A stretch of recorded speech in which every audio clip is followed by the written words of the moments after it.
कहानी एक क्लासरूम से शुरू होती है जहां ठंड न होने के बावजूद अचानक सभी कांपने और हिलने लगते हैं सिवाय एक लड़के के जिसका नाम बाकी है। उसको काफी चोटें लगी हैं और वो क्लास में सो रहा था। कुछ गुंडे उसके साथ पंगा लेने की कोशिश करते हैं पर वो सभी कांपने लगते हैं। जब बाकी से उनका सामना होता है वो चलते हुए उनके पास आता है और कहता है उनसे लड़ना उसके समय के लायक नहीं है और जब तक वो बीच में नहीं आएंगे तब तक बाकी उनके पीछे नहीं आएगा। अब एक छोटा बूढ़ा आदमी एक लिम्बो में स्कूल आता है जो कि टोकुगावा फैमिली की 11 जनरेशन का हेड और अंडरग्राउंड फाइट एरिना का शासक है। वो मार्शल आर्ट्स और फाइट के लिए गहरा सम्मान और प्रेम रखने वाला व्यक्ति है। अब उसके द्वारा बाकी को बुलाया जाता है। यहाँ स्कूल का प्रिंसिपल उसके तलवे चाटने की पूरी कोशिश कर रहा है। तभी बाकी अंदर आता है और टोकुगावा उसे चैंपियन कह के बुलाता है। बाकी उसे ओल्ड मैन कहता है और उसके आने का कारण पूछता है। वो बाकी को बताता है कि कुछ ही दिनों में सबसे शक्तिशाली आदमी टोक्यो जापान पहुंचने वाले हैं। ये सुनते ही बाकी सीरियस हो जाता है और हम देखते हैं यूएसए की जेल में डॉरेन नाम के विशाल आदमी को फांसी के लिए ले जाया जा रहा है। जब वो उससे उसकी आखिरी इच्छा पूछते हैं तो डॉरेन कहता है वो हार का स्वाद चखना चाहता है। अब फांसी की प्रक्रिया शुरू होती है और कैदी को 10 मिनट तक लटकाया जाता है ताकि उसके मरने की पुष्टि हो सके। पर जब उसे नीचे उतारा जाता है तो वो जाग जाते हैं। वो जागता है और वहाँ सबको मारना शुरू करता है और अपनी हथकड़ियों को तोड़ के वहाँ एक मैसेज छोड़कर जेल से भाग निकलता है कि वो टोक्यो हार का स्वाद चखने जा रहा है। वहीं स्कॉटलैंड की जेल में एक और प्रिजनर जो फांसी की कगार पर है अपने आखिरी शब्द में यही कहता है कि वो हार का स्वाद चखना चाहता है। उसका नाम डॉयल है और उसे इलेक्ट्रिक शॉक से मौत दी जाती है। जैसे ही ऑफिसर को लगता है वो मर गया वो अपनी चेयर को तोड़कर वहाँ के गार्ड्स को मार डालता है और जेल से भागकर टोक्यो जापान के लिए निकल जाता है। एक और कैदी रशिया की जेल से 100 मीटर की दीवार पर चढ़कर भाग निकलता है। उसका नाम सिकोर्स्की है और भागने के बाद वो रशिया के हीरो गार्डलैंड को मार डालता है और हार का स्वाद चखने के लिए जापान रवाना होता है। अब एक काउंसलर चौथे कैदी स्पैक से मिलने के लिए जाता है पर जब वो जेल के अंदर घुसता है तो देखता है वो कैदी वहाँ मौजूद नहीं है। तभी ऊपर से वो कैदी काउंसलर को मार डालता है और ऐलान करता है कि वो जापान हार का स्वाद चखने जा रहा है। वो सबमरीन से निकलकर तैरते हुए भाग निकलता है। पांचवा कैदी यानागी एक ग्लास की बनी जेल में कैद है जहाँ 2 गार्ड्स ये बात कर रहे हैं कैसे उसने 12 मुजरिमों को आसानी से मार डाला।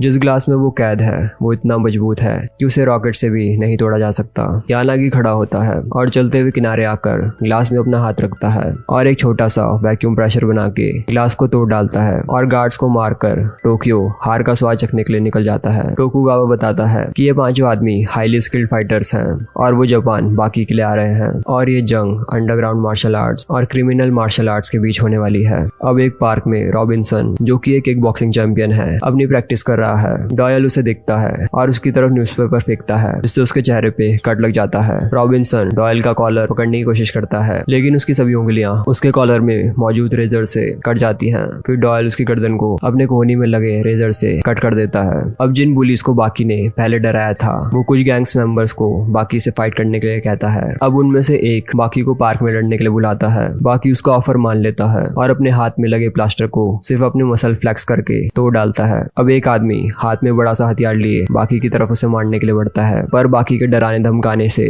वो बुरी तरह घबरा जाता है। वो दूसरे गुंडों को भी उन्हीं के तरीके से सबक सिखाता है। ये सब देख के मोटा आदमी अपनी गन निकाल लेता है पर अचानक से एक कैदी स्पैक वहाँ आ जाता है और वो उसकी गन मांगता है और अपने आप को गोली मार लेता है ये दिखाने के लिए कि ये गन उसके किसी काम की नहीं है। उसने सुना है दुनिया का सबसे ताकतवर आदमी 17 साल का लड़का है जो टोक्यो में रहता है इसलिए लड़ने से पहले वो बाकी से हाथ मिलाना चाहता है। जब बाकी उसका हाथ पकड़ता है तो वो नीचे गिर जाता है क्योंकि वो एक नकली हाथ था। वो जोरों से हंसने लगता है और अचानक से किक बाकी पे मारता है। वो लगातार उस पर अटैक करता है जब तक वहाँ पुलिस नहीं आ जाती। स्पैक अपनी हथकड़ियां तोड़ता है और बाकी से कहता है आज उनका सिर्फ इंट्रोडक्शन था और वो जल्द ही मिलेंगे। फिर वो उसे एक गुड बाय किक देता है। बाकी महसूस करता है स्पैक उसके फादर यूजिरो की तरह ही सेम है जो असली में दुनिया के सबसे ताकतवर इंसान है और वो इतने काबिल है कि वो पूरी आर्मी को अपने हाथों से ही तबाह कर सकते हैं। बाकी लगातार ट्रेनिंग कर रहा था ताकि वो उन्हें हरा सके और अपनी मॉम के मर्डर का बदला ले सके। इस दौरान डोजो में यानागी अपने पुराने सेंसी गोकी शिबुकावा से मिलता है जो कि एक लेजेंड है। वहीं पुलिस स्टेशन में स्पैक फैसला करता है कि वो कुछ समय तक जेल में ही आराम करेगा जब तक उसे गर्म खाना और ताजी हवा मिल रही है। जब चीफ ऑफिसर टॉयलेट जाता है तो देखता है स्पैक भी वहीं है। वो उस पर अटैक करने की कोशिश करता है पर बुरी तरह नाकाम रहता है। अब खाने के बाद स्पैक अपने सेल में वापस चला जाता है। अब एक दूसरे डोजो में कात्सुमी जो कि फाउंडर है शिन शिकाई कॉम्बैट कराटे का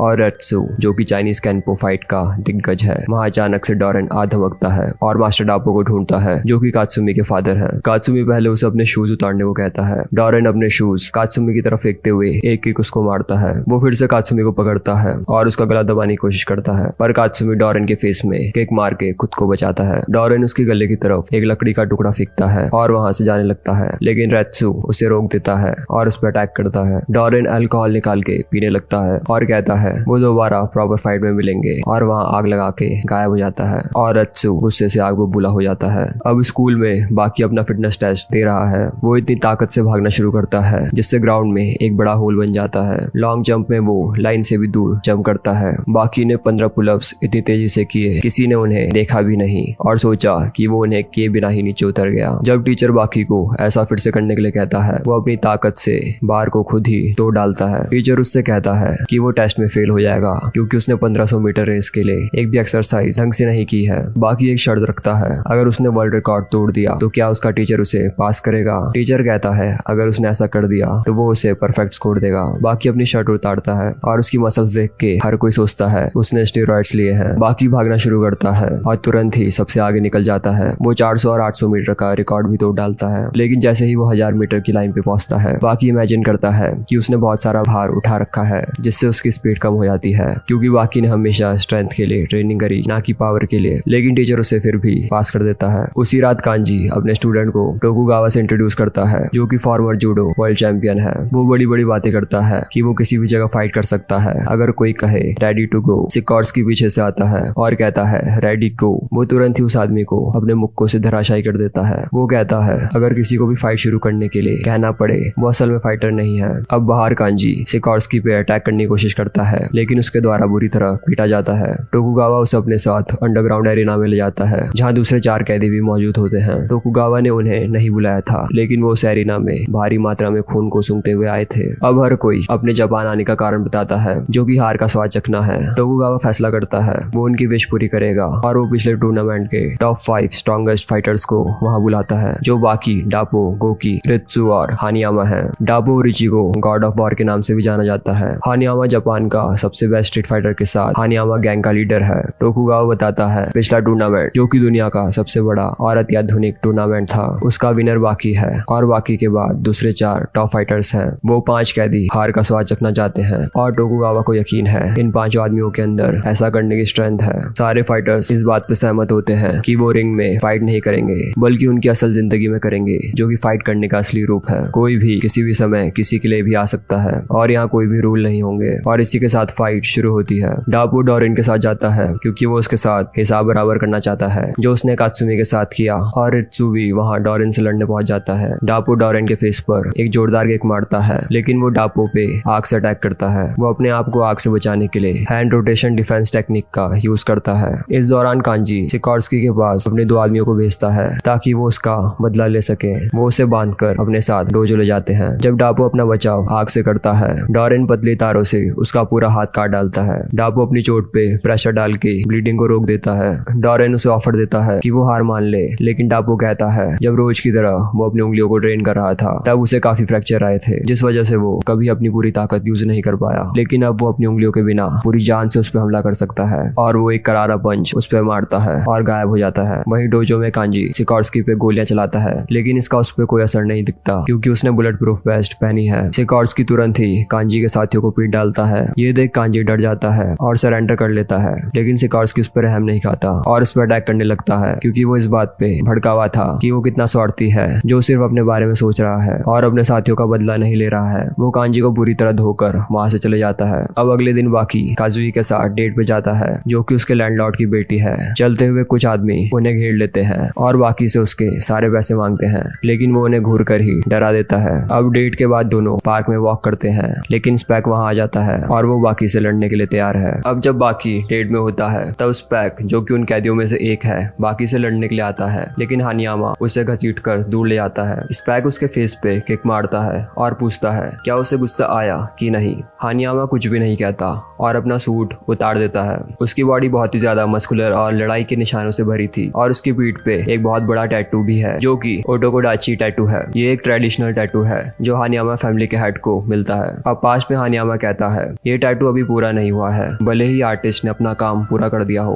वो अपना घर छोड़ देता है और दुश्मन के कबीले पे हमला कर देता है जिसने उसके फादर को मार डाला था। वो पूरे कबीले को अकेले ही हरा देता है और उसका मानना है ये टैटू मैस्कुलिनिटी की निशानी है और जिस मर्द के कोई निशान नहीं वो असली मर्द नहीं है। इसलिए उसने इस टैटू की कल्पना को पूरा किया। अब स्पैक फिर से उसके फेस पे पत्थर से मारता है और फिर उसी के जूते से वो हानियामा को घसीट कर सीधा खंबे में पटक देता है। इसके बाद वो बेंच को उठाता है और उसके सर में दे मारता है। हानियामा चुपचाप खड़ा रहता है और एक फाइटिंग पोज बनाता है और स्पैक भी उसी पोज में खड़ा रहता है। स्पैक ने जापान के लेजेंडरी कराटे फाइटर के बारे में सुना है जिसे गॉड हैंड भी कहा जाता है। स्पैक कहता है वो कोई गॉड नहीं है, पर उसके हाथ और पांव जब चलते हैं तो वो गॉड को भी तबाह कर सकते हैं। उसके कहने का मतलब स्टैच्यू ऑफ लिबर्टी था। उसने इतने जोर से किक और पंच उस स्टैच्यू को मारा कि उसमें दरारें आने लगी और वो टूटने ही वाला था। और उसने इस अटैक का नाम अल्फा रश अटैक रखा है। वो अब हानियामा की तरफ कूदते हुए इतनी तेजी से पंच मारने लगता है कि उसे काउंटर अटैक के लिए बिल्कुल भी समय नहीं मिलता। ये एक ऐसा अटैक है जो एथलीट के एनारोबिक क्षमता से कई अधिक है। बॉक्सर अपने अपोनेंट पे हमला करने के बीच में थोड़ी सांस लेते हैं क्योंकि वो बिना सांस लिए अटैक जारी नहीं रख पाएंगे। थोड़े से भी टाइम गैप में अपोनेंट काउंटर अटैक कर सकता है। हालांकि स्पैक 5 मिनट तक सांस लिए बिना लगातार अटैक कर सकता है। स्पैक के पंचों की मार तब तक नहीं रुकती जब तक उसका अपोनेंट लाश में तब्दील न हो जाए। लेकिन हानियामा अचानक से एक जोरदार पंच मार के उसे हवा में दूर फेंक देता है। अब हम देखते हैं कि पुलिस ने अत्यधिक पावरफुल और मजबूत आर्मर्स स्पैक से लड़ने के लिए बनाए थे, पर वो सारे बेकार निकलते हैं क्योंकि स्पैक ने उन्हें आसानी से तबाह कर डाला था। और अब अगर वो जेल वापस आएगा तो इस बार वो और भी ज्यादा घातक हथियारों से उस पर वार करेंगे। स्पैक उस पंच के दर्द से उभरा नहीं था। हानियामा फिर से पूरी ताकत के साथ उसे पंच मारता है। वो स्पैक को उठाकर पूछता है क्या वो फाइट जारी रखना चाहता है। स्पैक स्माइल करने लगता है। हानियामा फिर से जोरदार पंच मार के फिर से पूछता है। स्पैक फिर से स्माइल करता है। हानियामा उसे अब लगातार पंचेस मार के वही सवाल पूछता है। लगातार 5 बार अटैक खाने के बाद स्पैक उससे रुकने को कहता है और इस मौके का फायदा उठा के वो 6 गोलियां उसके मुंह में घुसा देता है और उसके मुंह को उड़ा देता है। लेकिन मुंह उड़ने के बाद भी हानियामा उससे पूछता है क्या वो फाइट जारी रखना चाहता है कि नहीं, और वो स्पैक को उठाकर सीधा बिजली के खंभे के ऊपर फेंक देता है जिस कारण उसे इलेक्ट्रिक शॉक लगता है। इसके बाद हानियामा स्पैक को लेकर पुलिस स्टेशन जाता है और उसे गिफ्ट की तरह वहां सौंप देता है। वो सभी ये देख के चौंक जाते हैं और हानियामा को सल्यूट करते हैं। इसके बाद वो कार में बैठकर जाने लगता है, पर किसी कारण कार आगे नहीं बढ़ती। अब पता चलता है कि स्पैक ने सारे पुलिस वालों को मार डाला और कार को उसने पकड़ लिया है। वो कार को पलटा देता है और हानियामा को पीटना शुरू करता है। वो काउंटर अटैक करने की कोशिश करता है लेकिन स्पैक उसके पाँव में गोली मार देता है। स्पैक कहता है वो ऐसी दुनिया से आता है जहाँ लड़ाई केवल जिंदगी और मौत के लिए होती है। हानियामा को उसे तभी मार डालना चाहिए था जब उसके पास मौका था। अब स्पैक हानियामा के चेहरे को क्रश करने लगता है, पर वो उसकी ग्रिप से निकलकर स्पैक के मुंह को लगातार तोड़ता है। ऐसा लगता है फाइट खत्म हो गई, लेकिन किसी कारण स्पैक ने अपनी आंखें ढक दी हैं। वो अचानक से फ्लैश ग्रेनेड निकालता है जो कि लाइट और साउंड से अपोनेंट को हिलने से रोक देता है। हानियामा इस लाइट की वजह से कुछ समय के लिए ब्लाइंड हो जाता है और इस मौके का फायदा उठाकर स्पैक रियर नेक चोक टेक्निक का यूज करता है जिससे कोई छूट नहीं सकता। लेकिन ये कहा जाता है हानियामा की ग्रिप डायनोमीटर से भी नहीं नापी जा सकती। वो कार्ड के एक हिस्से को भी फाड़ सकता है। ये घातक फोर्स उसका नेचुरल बॉर्न गिफ्टेड है। वो इस मॉन्स्टर ग्रिप का यूज करके वो स्पैक के हाथ का बड़ा टुकड़ा फाड़ देता है और इसके बाद वो उसके थाइस का हिस्सा फाड़ता है और फिर उसकी गर्दन, और आखिरकार स्पैक हार जाता है। इसके बाद हॉस्पिटल में डॉक्टर इस बात से कंफ्यूज थे। स्पैक जो कुछ घंटों पहले काफी मस्कुलर था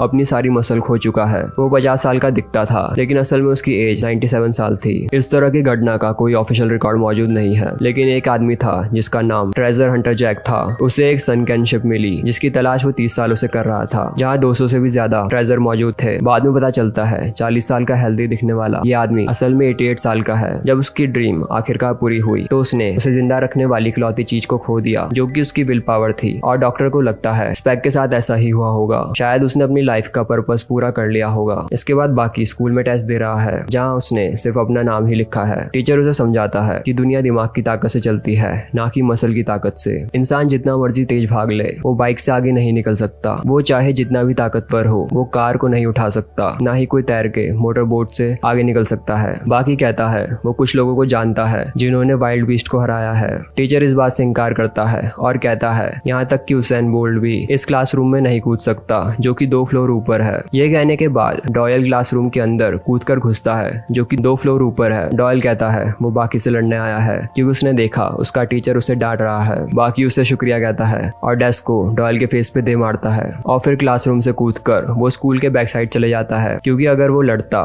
तो उसके क्लास वाले चौंक जाते और उन्हें बाकी की असलियत पता चल जाती। अब वहाँ से जाते हुए एक माली उस पर अचानक से एक्स फेंकता है, जो कि असल में यानागी था। यानागी अब 2 एक्स बाहर निकालता है जो रस्सी से बंधी थी और उन्हें काफी तेजी से घुमाने लगता है। बाकी बड़ी मुश्किल से ही उसके अटैक से बच पाता है। अब वो एक तरफ की रस्सी खोलता है और अपनी एक एक्स उसको पकड़ाता है। अब वो दोबारा अपनी एक्स को घुमाना शुरू करता है, पर इस बार वो पहले से भी तेज घूमती है और वो बाकी के हाथ की एक्स को काट डालता है और बाकी बचने के लिए अपनी शर्ट को एक्स में अटका कर निकलता है। अचानक से गर्म पानी की केटल उड़ते हुए आती है और इसे गोकी ने फेंका था, लेकिन पानी ठंडा था और ये यानागी को डराने की एक चाल थी। वो गोकी पे अटैक करता है, पर वो उसे जमीन पर पटक डालता है। यानागी तुरंत खड़ा होता है और गोकी का हाथ टाइगर क्लॉ से काट देता है। गोकी अपना खून यानागी की आंखों पे फेंकता है और बाकी को अटैक करने को कहता है। दोनों एक साथ टीम बनाकर यानागी से लड़ना शुरू करते हैं। गोकी यानागी को पीछे से जकड़ लेता है और बाकी को अटैक करने को कहता है, लेकिन वो बाकी को किक मारकर दूर फेंक डालता है। गोकी बताता है यानागी को पॉइजनर के नाम से भी जाना जाता है, क्योंकि वो गैस अटैक में माहिर है। यानागी धीरे से चलते हुए बाकी की तरफ बढ़ता है और पूछता है, इस दुनिया की सबसे पॉइजनस गैस कौन सी है? बाकी अपनी जगह अटक जाता है। यानागी अपना हाथ उसकी नाक में रखता है और बाकी अपना होश खो देता है। यानागी बताता है, हम जो ऑक्सीजन सांस से लेते हैं उसका पोर्शन 21 है और जब ये कम हो जाता है तो इस कारण चक्कर आने लगते हैं और आखिर में आदमी होश खो देता है। और अगर ऑक्सीजन गिरकर 5% या उससे कम हो जाए तो ये तुरंत किसी को भी एक सांस में गिरा सकता है। और उसने अपने हाथ से 5% से कम ऑक्सीजन बनाई, जिसे उसने ग्लास, वुड, कंक्रीट में लाखों बार प्रैक्टिस किया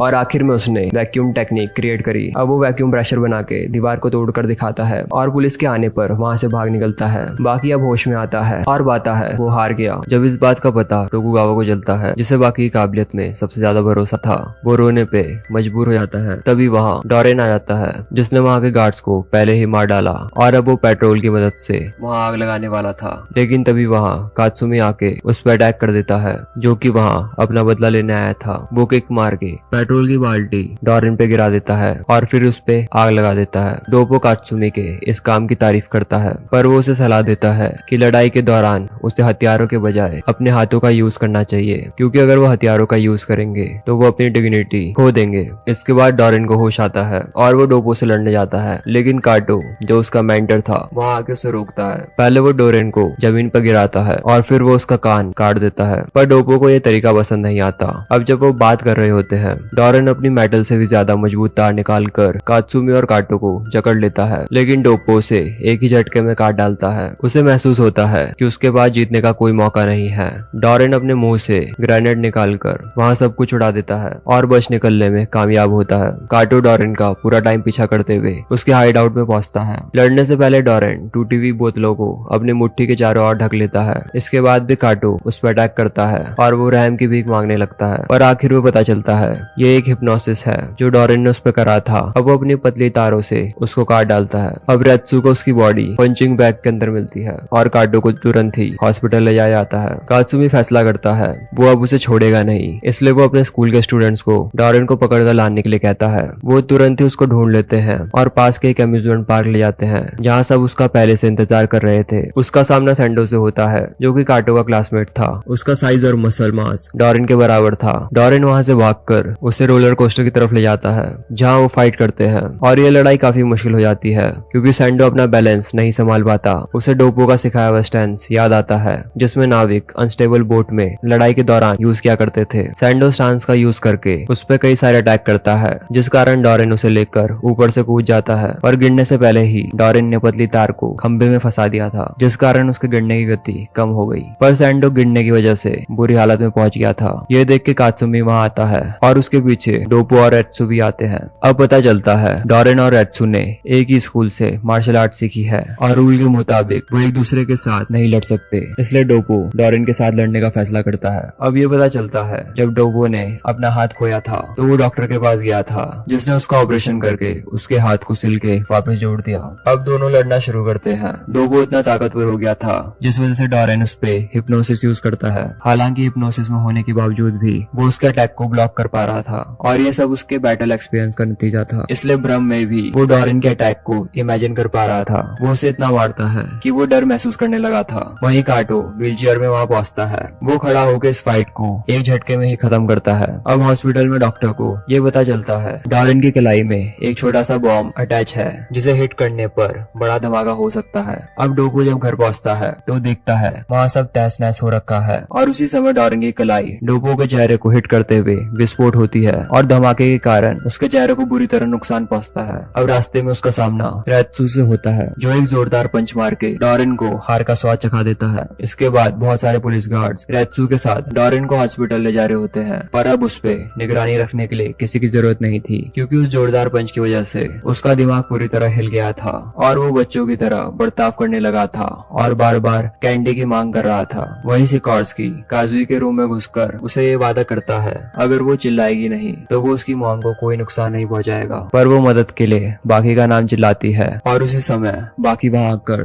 सिकोर्स्की को लिमिट क्रॉस करने के लिए सबक सिखाता है। वो उसे पकड़कर सड़क के बाहर फेंक देता है, पर जब वो वहां जाता है तो सिकोर्स्की वहां नहीं होता और पता चलता है वो बचकर निकल गया है और उसने काजुई को किडनैप कर लिया है। इधर जापानीज गवर्नमेंट एक मीटिंग रखती है जिसमें भागे हुए कैदियों को पकड़ने की बात की जा रही है, जिसमें से 5 खतरनाक कैदियों में से सिर्फ 2 ही अब तक पकड़े गए हैं। अब वो इस केस में दुनिया के सबसे फेमस क्रिमिनल को शामिल करने की बात करते हैं, जो कि अमेरिका की जेल में कैद है। अब एक जापानीज उससे मिलने के लिए उड़ान भरता है और उसे पता चलता है कि जेल में उसकी स्थिति बाकी कैदियों से ज्यादा बेहतर है। उसका नाम ओलिवर है और उसे अनचेंड के नाम से जाना जाता है, क्योंकि वो इतना ताकतवर है कि कोई भी उसे जेल में कैद नहीं कर सकता और इसलिए गवर्नमेंट ने फैसला किया उसका यूज बाकी कैदियों को पकड़ने के लिए किया जाएगा और इस जेल के अधिकतर कैदियों को उसने ही पकड़ा है। अब उनकी बातचीत के दौरान ओलिवर को एक कॉल आता है और उसे नए केस के लिए बुलाया जाता है। अब उस जगह उड़ान भरने पर पता चलता है कि फॉर्मर पुलिस ऑफिसर ने अपने आप को अपर फ्लोर में बंद कर 20 लोगों को बंदी बना रखा है। साथ ही वो ओलिवर से बदला लेना चाहता है। वो ओलिवर पे कई सारी गोलियां चलाता है, पर उसकी मसल इतनी सख्त थी कि वो उसकी स्किन को पार भी नहीं कर पाती। अब क्रिमिनल अपनी कटाना यूज करने का फैसला करता है, पर वो उसकी बॉडी को नुकसान पहुंचाने में नाकाम रहता है। ये सब देख के ओलिवर बोर हो जाता है और वो उसे एक झटके में बिल्डिंग से बाहर फेंक देता है। अब इस मिशन को पूरा करने के बाद ओलिवर फैसला करता है कि वो बाकी बचे कैदियों को पकड़ने के लिए टोक्यो जाएगा, क्योंकि उसका मानना है कि कोई भी क्रिमिनल उससे ज्यादा अधिक फ्रीडम हासिल नहीं कर सकता। अब वहाँ पहुँचने पर वो यूजिरो से मिलने के लिए चलती हुई कार से कूद जाता है। यहाँ यूजिरो सिकोर्स्की से बाकी के बारे में बात कर रहा है और असल में यूजिरो ने ही उसे काजुई को किडनैप करने के लिए कहा था, ताकि बाकी अपने पूरे गुस्से के साथ अपनी ताकत यूज कर पाए। उसी समय बाकी दरवाजा तोड़कर अंदर आता है और तुरंत ही सिकोर्स्की को बिल्डिंग के ऊपर से फेंक डालता है। इसके बाद वो ओलिवर को मारना शुरू करता है, लेकिन अचानक से सिकोर्स्की ऊपर चढ़कर आ जाता है, सेम उसी तरीके से जैसे वो जेल की दीवार चढ़कर भागा था। वो टूटे हुए ग्लास के टुकड़ों को बाकी की तरफ फेंकता है और एक जोरदार किक दोनों पैरों से उसको मारता है, लेकिन उनकी लड़ाई के बीच पुलिस आ जाती है, जिस कारण सिकोर्स्की खिड़की से कूदकर वहां से भाग जाता है। अभी बाकी का बदला पूरा नहीं हुआ था। वो उसका पीछा करते हुए उसके हाइड आउट में लड़ने पहुंच जाता है। बाकी उसके दोनों टांगों के बीच किक मार के उसे दर्द का एहसास करवाता है और आखिर में उसे हरा देता है। ओलिवर वहां आके तालियां बजाता है और बताता है उसका मिशन उस कैदी को पकड़ना है। ये सुन सिकोर्स्की तुरंत उठकर लड़ने के लिए तैयार होता है। ओलिवर एक पंच में ही झटके से उसे बिल्डिंग के बाहर पहुंचा देता है और नीचे खड़ी पुलिस उसे पकड़ कर ले जाती है। अब जब ओलिवर पुलिस स्टेशन में बाकी कैदियों की जानकारी पढ़ रहा था, तब डॉयल ऑफिसर का भेष बदलकर उसके सामने आता है और उस पर कई सारे अटैक करके चाकू घोंपता है, पर ओलिवर की मसल इतनी मोटी थी कि वो चाकू से चीर नहीं पाता और ये देख डॉयल वहाँ से भाग निकलता है। वहीं कोशो, जो अब काफी ताकतवर बन गया है, अपनी टेक्निक की ट्रेनिंग कात्सुमी के स्टूडेंट पर करता है। वो कहता है कि उसकी अभी की फॉर्म इतनी ताकतवर है कि वो रैत्सू को भी हरा सकता है, इसलिए अब वो डॉयल का शिकार करना चाहता है। कात्सुमी के स्टूडेंट्स की मदद से वो उसके हाइड आउट का पता लगाते हैं। वहीं डॉयल अपने रूम में यूएस के नेवी कैप्टन गैरी स्ट्रेटॉम के साथ है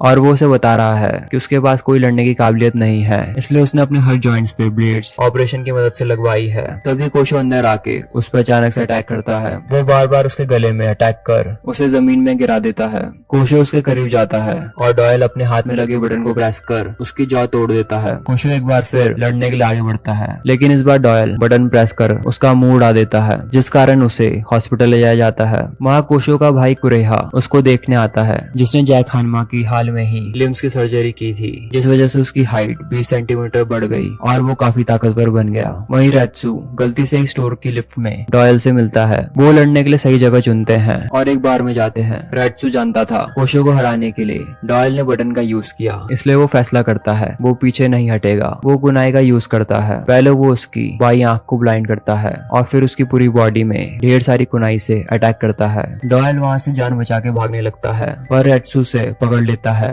और अलग अलग हथियारों का इस्तेमाल करके उसको पीटता है और डॉयल का बटन इस बार उसकी जोरदार किक को नहीं रोक पाता। पर अचानक से जैक वहाँ आकर रेत्सु को इंजेक्शन लगा के बेहोश कर देता है और डॉयल को घर जाके रिकवर होने के लिए कहता है क्योंकि अब वो उसके साथ लड़ना चाहता है। डॉयल अब वहाँ से जाने लगता है पर वो नोटिस करता है कि दो बदमाश रेत्सु का सामान चुरा रहे हैं। वो वहाँ जाके उन्हें ये करने से रोकता है और वो फिर से जाने लगता है तो एक डॉग रेत्सु पे अटैक करने के लिए बढ़ता है क्योंकि वो बेहोश रेत्सु को खतरे में अकेला नहीं छोड़ना चाहता था, इसलिए वो अपनी जान दांव पे लगा के पूरी रात वहाँ पहरा देता है। अब अगली सुबह जब रेत्सु को होश आता है तो वो तुरंत डॉयल को अपनी पीठ में लाद कर अपने कराटे स्कूल ले जाता है। वो 2 दिन तक कोमा में रहता है और उसे तत्काल ब्लड चढ़ाने की जरूरत थी जिसमें कराटे के स्कूल के स्टूडेंट उसकी मदद करते हैं। जब उसे होश आता है तो रेत्सु उसके लिए खाना लेके आता है पर वो ज्यादा देर तक वहाँ नहीं रुकता और कात्सुमी के पास जाता है जो उस समय कराटे सिखा रहा था। डॉयल वहाँ सभी को उसकी जान बचाने के लिए शुक्रिया कहता है और फिर माफी मांगता है क्योंकि उसके बावजूद वो अभी भी दुश्मन है। वो कहता है वो कराटे रूल के अनुसार कात्सुमी से लड़ेगा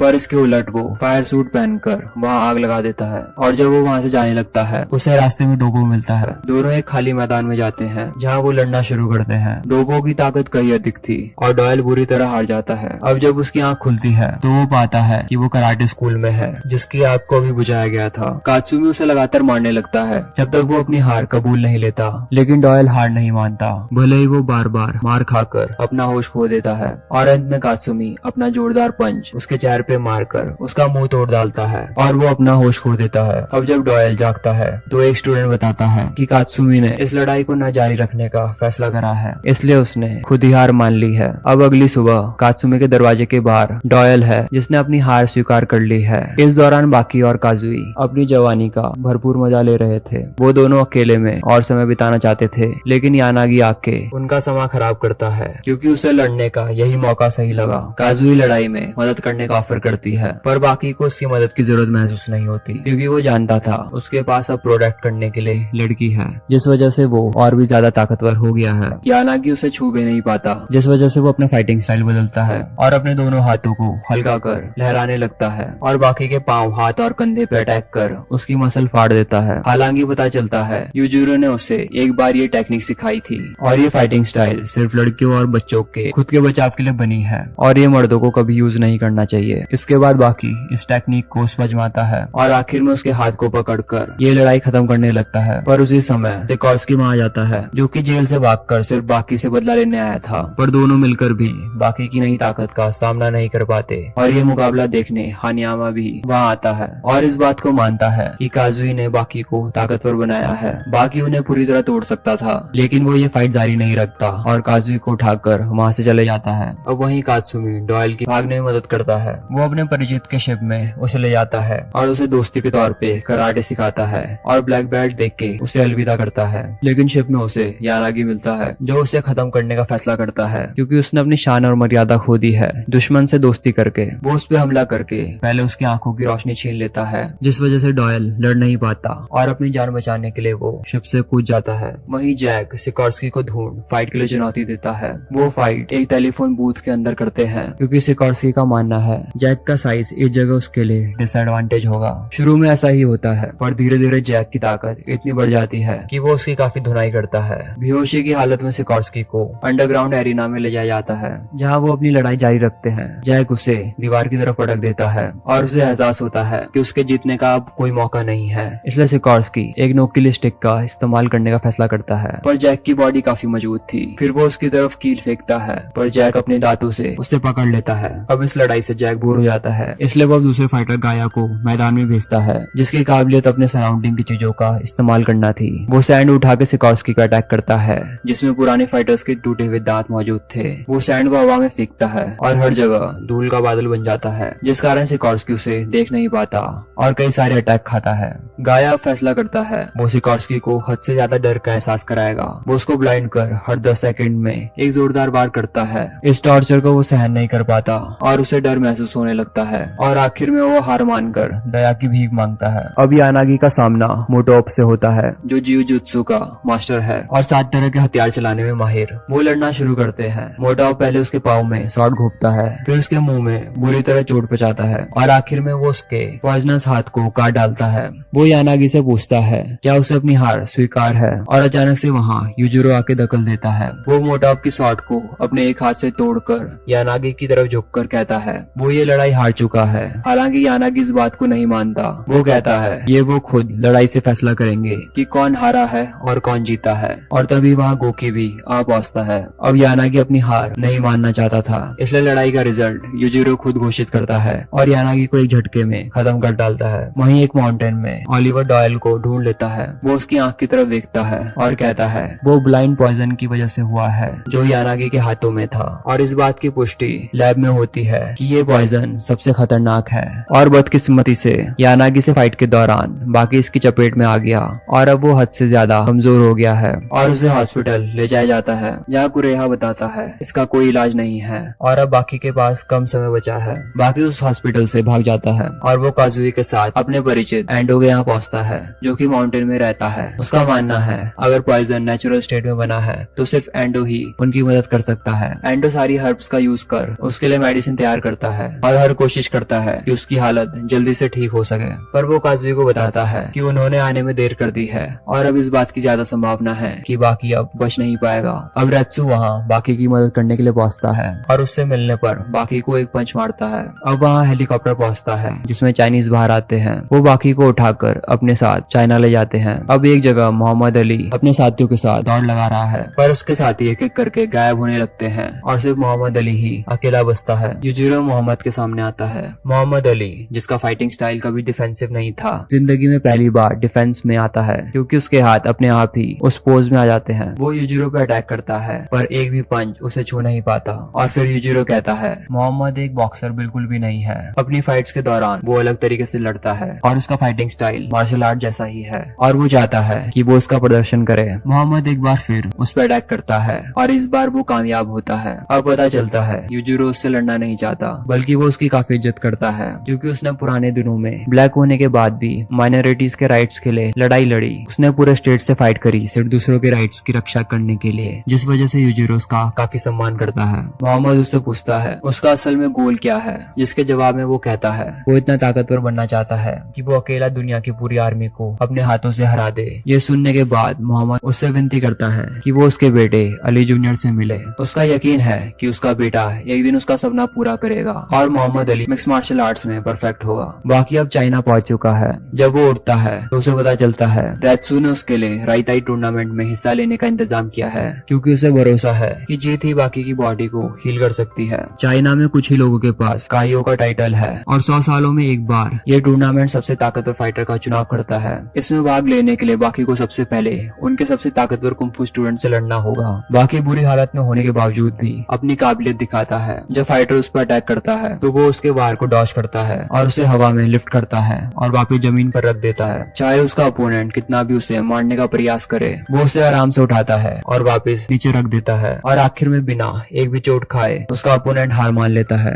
जिसका मतलब बाकी राइताई टूर्नामेंट में भाग लेने के लिए लायक है। साथ ही बाकी के फादर भी इस टूर्नामेंट में हिस्सा ले रहे हैं और मोहम्मद अली का बेटा अली जूनियर भी बाकी से लड़ने के लिए तैयार है। यूजिरो फैसला करता है कि वो अली जूनियर की फाइटिंग स्किल का सामने जाके टेस्ट लेगा। अब वो एक होटल में लड़ना शुरू करते हैं। यूजिरो उस पर अटैक करता है पर किसी तरह अली जूनियर उसे डॉज कर लेता है। अब यूजिरो उस स्टैंस का यूज करता है जिसकी मदद से आईग्यूरी ने मोहम्मद अली को हराया था। हालांकि अली जूनियर इस स्टैंस को हार स्वीकार करने के रूप में लेता है और वो उसका शुक्रिया करता है कि उसने लड़ने से मना कर दिया है। इतना कहकर वो वहाँ से चला जाता है। इस हरकत को देख यूजिरो अपने आप को अपमानित महसूस करता है और उससे बदला लेने के लिए वो गुस्से से दरवाजा तोड़कर बाहर निकलता है, लेकिन तब तक अली वहाँ से निकल चुका था। इस दौरान चाइना में 12 फाइटर्स राइताई टूर्नामेंट में हिस्सा लेने वाले थे, लेकिन चाइनीज मार्शल आर्ट्स कमेटी पिछले साल के पार्टिसिपेंट्स को जोड़ने का फैसला करती है, जो कि पिछले टूर्नामेंट का विनर 160 साल का काकू कायो है। साथ ही 3 फॉरेनर्स अली जूनियर, यूजिरो और बाकी भी इसमें शामिल हैं। अब पहली फाइट यूजिरो और रायू कायो के बीच होती है। अब वो लड़ना शुरू करते हैं, लेकिन दोनों की ताकत में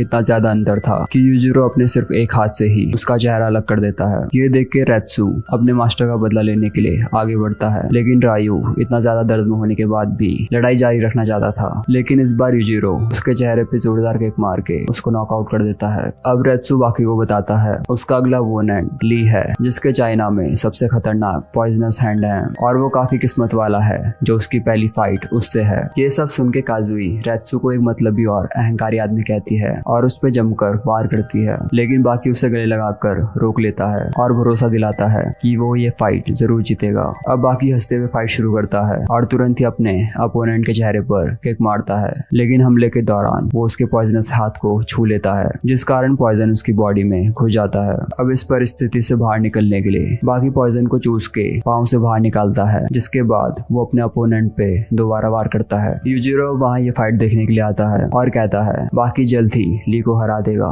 हालांकि उसका बेटा उस समय लगातार मार खा रहा था। इतने सारे अटैक करने के बाद ली के हाथों का पॉइजन कम होने लगता है और आखिर में पॉइजन पूरी तरह गायब हो जाता है और उसी समय बाकी के मुंह से बहुत सारा खून बरसने लगता है और अब वो आगे लड़ने लायक नहीं बचा है। अब पता चलता है जो पॉइजन यानागी ने उसे दिया था ये उसका बिल्कुल उल्टा है जो पॉइजन ली ने उसे अब दिया है। अब इस कारण बाकी की बॉडी पॉइजन को निकालने लगती है और वो पूरी तरह ठीक हो जाता है। बाकी अपनी ताकत वापस हासिल करता है और ली को आसानी से हरा देता है। हालांकि उसकी बॉडी अभी पूरी तरह रिकवर नहीं हुई थी, इसलिए इस चीज में रेत्सु उसकी मदद करता है। वो उसे पहले बहुत सारा खाना खिलाता है और फिर उसे 10 लीटर की पानी की बाल्टी देता है जिसमें वो 4 किलो फ्रुक्टोज मिलाता है। अब उसे पीने के बाद बाकी की बॉडी में मसल मास वापस आना शुरू होने लगता है। इस दौरान पिछले टूर्नामेंट के विनर की बैटल शुरू होती है। वो अपनी फाइट के दौरान अपने अपोनेंट के शॉट्स उतार देता है और एक झटके में लड़ाई को खत्म कर देता है। बाकी अपनी पुरानी फॉर्म में वापस लौट आता है और उसके अंदर किसी से भी लड़ने की तीव्र इच्छा पैदा हो जाती है। फिर वो अपने फादर को चुनौती देने का फैसला करता है। वो यूजिरो के पास जाकर उसे उकसाना शुरू करता है, लेकिन यूजिरो उसे दीवार में पटक कर तुरंत ही शांत करा देता है। अब फाइटर वो और डॉरेन जिसे फाइट के लिए इन्वाइट किया था ओलिवर के साथ वहाँ एंटर करता है, लेकिन डॉरेन जो अब अपनी दिमागी हालत हो चुका है ये फाइट आसानी से लड़ नहीं पाता और अंत में हार जाता है। अब जब ओलिवर डॉरेन को लेके वापस जाता है तो वो उन्हें रोक लेता है क्योंकि वो उससे फिर से लड़ना चाहता था, क्योंकि उसका मानना था इन फॉरेनर्स को फाइटर कहलाने का कोई अधिकार नहीं है। ओलिवर डॉरेन के लिए खड़ा होता है और वो के खिलाफ एरिना में उतरता है। वो कहता है उसकी बॉडी डायमंड जितनी मजबूत है और उसकी हार्ड ट्रेनिंग के कारण किसी भी हमले से उसे तोड़ा नहीं जा सकता, जिसके जवाब में ओलिवर उसे बड़े आराम से अपने हाथों से दबा देता है, जिसका मतलब अब वो अगले राउंड में पहुंच चुका है और अब अगला मैच रेत्सु का होता है। पर उसका अपोनेंट इतना कमजोर था कि वो बस उसका हाथ पकड़ के सिर्फ एक बार में इस राउंड को जीत जाता है। तुरंत इस फाइट के बाद काकू उसके पास आता है और कहता है चाइना के यंग फाइटर्स का लेवल काफी कमजोर है और इसकी जिम्मेदार मार्शल आर्ट्स कमेटी है, जिसके लिए वो उनका हाथ काट कर उन्हें पनिश करता है। वो इस टूर्नामेंट में फॉरेनर्स को नहीं देखना चाहता था, इसलिए वो अपनी चाइनीज टीम बनाता है जिसमें वो अपने बेटे और दोस्त को इनवाइट करता है, जिसके बाद वो बाकी बचे फॉरेनर्स को चुनौती देते हैं। यूजिरो चाइनीज के इस घमंड को देख गुस्सा हो जाता है, इसलिए वो बाकी और दूसरे फाइटर्स को एक साथ होने और उसकी टीम ज्वाइन करने के लिए कहता है। पहला मुकाबला ओलिवर का रॉन के साथ होता है, जिसने क्रिमिनल्स के ग्रुप के साथ बहुत सारी अंडरग्राउंड लड़ाई लड़ी है और इन 30 सालों की लड़ाई में वो अब तक नहीं हारा है। ओलिवर उस पर अटैक करता है, लेकिन रॉन आसानी से उसके कई सारे पंचेस को सिर्फ अपने एक हाथ से रोक देता है और एक हाथ अपनी जेब में रखे हुए उसे आसानी से मारता है। बाकी अपने फादर के साथ इस फाइट को देख रहा था। यूजिरो रॉन के फाइटिंग स्टाइल के पीछे छुपे राज का खुलासा करता है कि जब रॉन के हाथ उसकी जेब में होते हैं तो वो पहले से ही सतर्क होते हैं, जिसका मतलब उन्हें उसकी स्पीड से मुकाबला नहीं करना चाहिए। ओलिवर उसी का स्टैंस कॉपी करता है और जानबूझकर उसे कई सारे अटैक करने देता है ताकि वो उसकी टेक्निक को समझ पाए। फिर ओलिवर उसका सर पकड़कर अपना सर दे मारता है। अब रॉन उसके पेट पे अटैक करता है, पर ओलिवर के बॉडी की मसल बहुत ही ज्यादा सख्त थी, जिसके कारण उसकी उंगलियां टूट जाती हैं। ओलिवर एक बार फिर अपना सर उसके सर पे मार के इस फाइट को खत्म करता है। अब चाइनीज फाइटर्स बुरी तरह से हारे जा रहे थे, जिस कारण काकू अकेले ही बाकी फाइटर से लड़ने का फैसला करता है, पर उसका बेटा शुनसई मांग करता है कि वो बाकी के खिलाफ लड़ेगा। अब फाइट से पहले रेत्सु उसे बताता है कि बाकी काफी ज्यादा ताकतवर है और वो टोक्यो के अंडरग्राउंड फाइट्स का विनर भी है। पर इन सारी चेतावनी के बावजूद भी शुनसई उसकी तरफ अटैक करने के लिए भागता है और बाकी कुछ ही सेकंड में ही 2 किक में इस फाइट को खत्म कर देता है। ये देख के उसके फादर को बाकी पे प्राउड फील होता है। अब अगली फाइट रेत्सु की जाकू से थी, जो कि जापानीज यूथ को ट्रेन करता है और इस टूर्नामेंट में वो उन लोगों को ढूंढ रहा है जो उसकी जापानी मार्शल आर्ट्स को डेवलप करने में मदद करेंगे। अब जागू अपना हाथ आगे बढ़ाकर रेत्सु से हाथ मिलाने के लिए ऑफर करता है, लेकिन ये एक ट्रैप होता है और वो उसे मारने की कोशिश करता है। हालांकि रेत्सु उसका हाथ इतनी जोर से दबाता है कि वो कुछ नहीं कर पाता। वो फिर से अपना हाथ आगे बढ़ाकर उसे टीम बनाने का ऑफर देता है और वो फिर से उस पे अटैक करने की कोशिश करता है, पर रेत्सु उससे कई ज्यादा ताकतवर निकलता है। वो एक बार फिर उसका हाथ पकड़ता है, पर इस बार रेत्सु पहले हमला करता है, पर ये एक ट्रैप होता है। जाकू उसे जकड़ लेता है और उसके हाथ को तोड़ डालता है। ये देख के चाइनीज जनता भड़क जाती है और उस पर हमला करने के लिए एरिना में आ जाती है, लेकिन रेत्सु ने ये कहकर रोक देता है कि अगर वो एरिना से वापस नहीं गए तो वो उन्हें मार डालेगा। अब वो फिर से लड़ना शुरू करते हैं और अब अपने टूटे हाथ के बावजूद भी वो अपने आप को ताकतवर साबित करता है। इसके लिए जाकू उसका और सम्मान करता है और कहता है उसके हाथ को कोई नुकसान नहीं पहुंचा है और वो इसको ठीक भी कर सकता है। रेत्सु अपना हाथ आगे बढ़ाता है और ऐसा लगता है ये एक और ट्रैप है, पर जाकू उसके हाथ को पूरी तरह तोड़ देता है। ऐसा उसने इसलिए करा क्योंकि वो उसका सम्मान करता है और वो चाहता है रेत्सु उसकी जापानीज यूथ को ट्रेन करने में मदद करे। रेत्सु जाकू की ताकत को स्वीकार करता है क्योंकि रेत्सु ने उसे हरा दिया। फिर भी वो ऐसी टेक्निक्स का यूज करता है जो उसके जैसे मास्टर भी आमतौर पर यूज नहीं कर पाते और जीतने के बाद वो जाकू को सहारा देके रिंग से बाहर निकलने में मदद करता है। अब खान जो कि ली का बड़ा भाई है अली जूनियर से फाइट करने वाला है। अब लड़ाई के दौरान खान कहता है अली के जीतने का कोई चांस नहीं है क्योंकि वो एक बॉक्सर है जो कि पैरों का इस्तेमाल नहीं करते और वो उसे पंच मार भी नहीं पाएगा क्योंकि उसकी किक का दायरा काफी बड़ा है। बाकी के मुताबिक ये सच नहीं है, भले ही ये कोई ध्यान न दे पाए, लेकिन बॉक्सर अपने पैरों का यूज ग्राउंड को मारने के लिए करते हैं और अली 2 पंचेस में खान को नॉकआउट करके ये साबित कर देता है। अब ये घोषणा होती है कि चाइनीज टीम पहले ही हार चुकी है क्योंकि उनके 3 फाइटर्स हार चुके हैं और ये सुन के वहाँ की जनता रोने लगती है। हालांकि यूजिरो वहाँ आके ये कहता है भले ही उनके फाइटर्स हार चुके हों, चाइना को अपने महान मास्टर काकू पे गर्व होना चाहिए और अगर यूजिरो ने नहीं हरा पाया तो पिछली 3 जीत का कोई मतलब नहीं रहेगा। अब फाइट शुरू होने से पहले यूजिरो काकू को व्हील चेयर पे ले जाते हुए पूछता है कि उसने इतनी ज्यादा ताकत पाने के लिए क्या सैक्रिफाइस किया है। काकू बताता है वो पहले बहुत ही ज्यादा मस्कुलर और ताकतवर था और अपने अपोनेंट को आराम से हरा देता था, पर एक दिन वो एक बूढ़े मास्टर से मिला जिसने उसका घमंड चूर चूर कर दिया। तब उसे एहसास हुआ कि मार्शल आर्ट्स मसल से कई ज्यादा ताकतवर है। उसने लंबे समय तक पेनफुल ट्रेनिंग की जब तक उसने अपने बुढ़ापे में एक बेहतर बॉडी हासिल नहीं कर ली जो मार्शल आर्टिस्ट के लिए परफेक्ट है। अब वो फाइट शुरू करते हैं। यूजिरो पूरी ताकत से उस पर पंच मारता है पर काकू आसानी से उसे डॉज कर लेता है। असल में वो शारोई टेक्निक का यूज कर रहा था जिसमें फाइटर की बॉडी पूरी रिलैक्स रहती है और वो अपोनेंट के हर हमले के प्रभाव को एब्जॉर्ब कर लेती है। यूजिरो अब समझ जाता है ये कैसे काम करता है। वो काकू के हमला करने से पहले ही उसका एक बाल खींच के निकाल देता है जिससे उसकी बॉडी स्ट्रेस में आती है और वो पीछे जाके गिरता है। अब काकू अपना फाइटिंग स्टाइल चेंज करता है और इसकी तरफ बढ़ते हुए धीरे से एक पंच मारता है, लेकिन यूजिरो उस पंच से लगातार बचने की कोशिश करता है और दीवार के किनारे पहुंच जाता है। काकू धीरे से उसकी तरफ पंच मारता है पर यूजिरो उसे डॉज करता है और पंच सीधा जाके दीवार को तोड़ उसमें दरारें पैदा कर देता है। जब काकू की बॉडी रिलैक्स हो गए अचानक से टाइट हो जाती है तो ये एक भयंकर फोर्स की ताकत पैदा करती है जो कि 100 किलो के यूजिरो को भी हवा में पहुंचा देती है। अब यूजिरो उसके मूव शारोई को कॉपी करता है और उसे दिखाता है ये काफी आसान है जिसे कोई भी कॉपी कर सकता है, पर वो कहता है वो इस टेक्निक का यूज नहीं करेगा क्योंकि उसके पास अपना खुद का तरीका है जिसमें फोर्स फाइटर की खुद की ताकत में निर्भर करती है। वो अपनी मसल में पूरी ताकत इकट्ठा कर पंच मार के नीचे ग्राउंड को तोड़कर दिखाता है जिस कारण पूरा एरिना हिलने लगता है। वो काकू को किक मारता है जिसे वो अब डॉज नहीं कर पाता और सीधा दीवार में जा गिरता है। ये फाइट देख बाकी पूरी तरह से खुश हो जाता है। अब यूजिरो अपनी डेविल बैग यूज करने का फैसला करता है और उसकी मसल इतनी मजबूत थी काकू का कोई अटैक उस पर काम नहीं करता। अब यूजिरो अपोनेंट के खात्मे के लिए अपना सबसे ताकतवर पंच उस पर छोड़ता है, लेकिन उसका पंच खाने से पहले काकू बुढ़ापे के कारण मारा जाता है और ये देख यूजिरो पूरी तरह से फ्रस्ट्रेटेड हो जाता है। अब पता चलता है काकू ने टेक्निक का यूज कर मरने का नाटक किया ताकि वो हारा ना जाए। उसे जिंदा देख वहाँ सब डर जाते हैं। वो बताता है यूजिरो इस धरती का सबसे ताकतवर आदमी है, इसलिए बिना हारे फाइट को छोड़ना एक बड़ी अचीवमेंट है। इसलिए उसने अपने दिल की धड़कन को रोका ताकि उसका अपोनेंट भी रुक जाए और अगर वो उसका आखिरी पंच खा जाता तो वो हमेशा के लिए खत्म हो जाता।